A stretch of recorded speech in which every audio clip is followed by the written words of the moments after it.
Sir आपको सुनते हुए और आपसे बातचीत करते हुए बहुत अच्छा लग रहा है।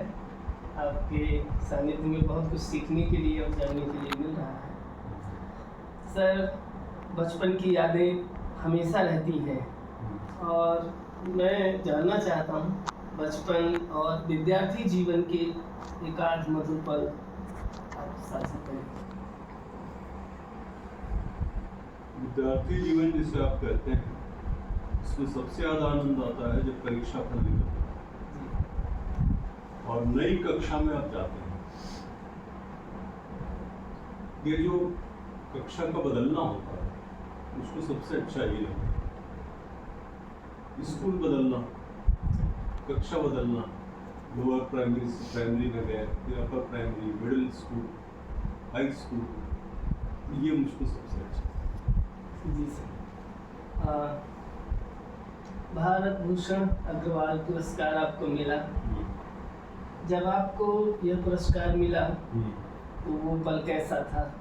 यह मेरे जीवन का पहला पुरस्कार कविता के लिए, और वो भारत भूषण अग्रवाल पुरस्कार भी पहला जी। मेरी उम्र भी बहुत कम थी, 27-28 साल,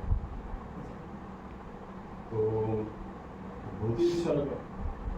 और इसको बहुत ख्याति मिली, इस पुरस्कार बहुत जगह छपा, बहुत जगह चर्चा हुई, और दिल्ली में त्रिवेणी सभागार में कार्यक्रम हुआ पुरस्कार देने का, तो वो तो अपने आप में एक लोमहर्षक कार्यक्रम था। और सामने मैंने देखा कि एक गे, शमशेर, त्रिलोचन, नेमिचंद जैन, सर्वश्रोदयाल सक्सेना, ये लोग बैठे हैं, रामवर सिंह, केदारनाथ सिंह, तो ऐसे ही गिकी बड़े लोगों के साथ। हाँ, तो बहुत ही अच्छा जी सर। और अभी तक उतना सुख और फिर किसी पुरस्कार को बाल साहित्य का बच्चों के निर्माण में महत्वपूर्ण योगदान रहता है और बाल साहित्य की ये विशेषता है कि उसे बड़े लोग भी पढ़ सकते हैं और छोटे लोग, बच्चे तो पढ़ते ही हैं। और तो मैं आपसे जानना चाहता हूँ सर कि कुछ बाल साहित्य के विषय में आप कहें, क्योंकि आपको भी बाल साहित्य आपने भी लिखा है, तो कुछ का। आपने सही कहा कि वो सबके लिए होता है। वैसे हमारी समझ ये है कि सब कुछ सबके लिए होता है जी। अब रामायण, महाभारत तो सबके लिए, हाँ, कोई बंधन तो है नहीं। बल्कि हम बचपन से ही जानना शुरू कर देते हैं कि भीम कौन है। तो मुझको बहुत शौक है जो बच्चों की किताबें हैं, खासतौर से लोक कथाओं को पढ़ने, सभी भाषाओं में, बाल साहित्य की कुछ मैं लिखता था प्लूटो में, साइकिल में और चकमक में। तो मैंने उस पर 2 किताबें लिखी, एक छोटा उपन्यास, एक चोर की 14 रातें जी, और दूसरा छोटे छोटे निबंधों की किताब हवा मिठाई। हवा मिठाई जानते हैं, इसको बुढ़िया का बाल भी कहा जाता है। जी सर। तो वो और वो दोनों किताबें बहुत लोकप्रिय भी हुई जी। उनको उचित सराहना मिली।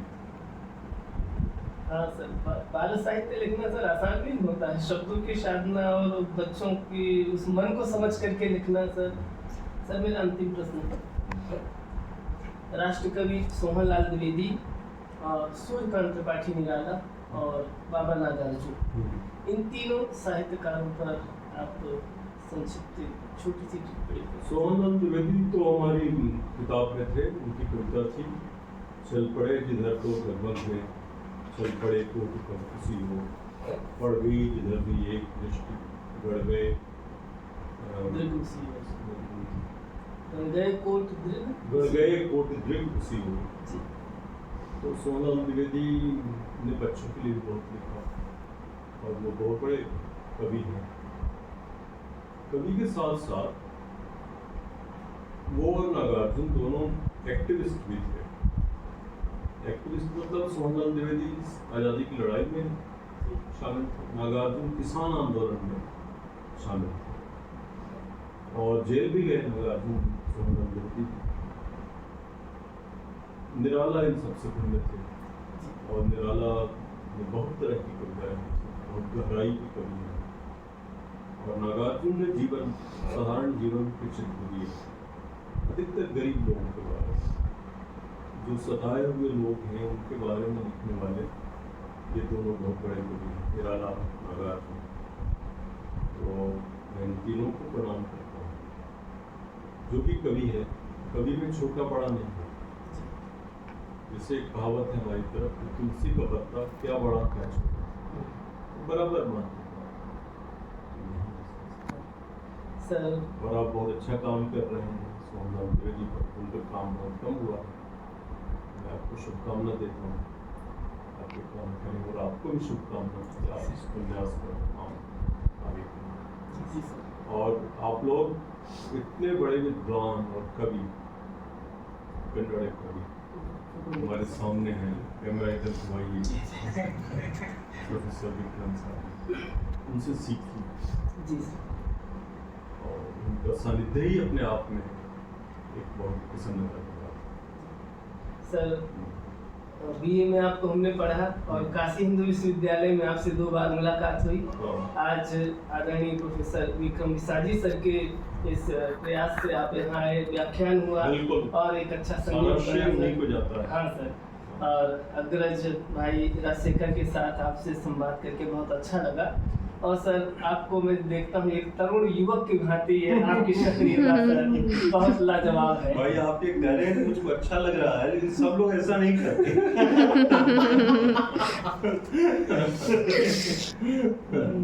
धन्यवाद सर।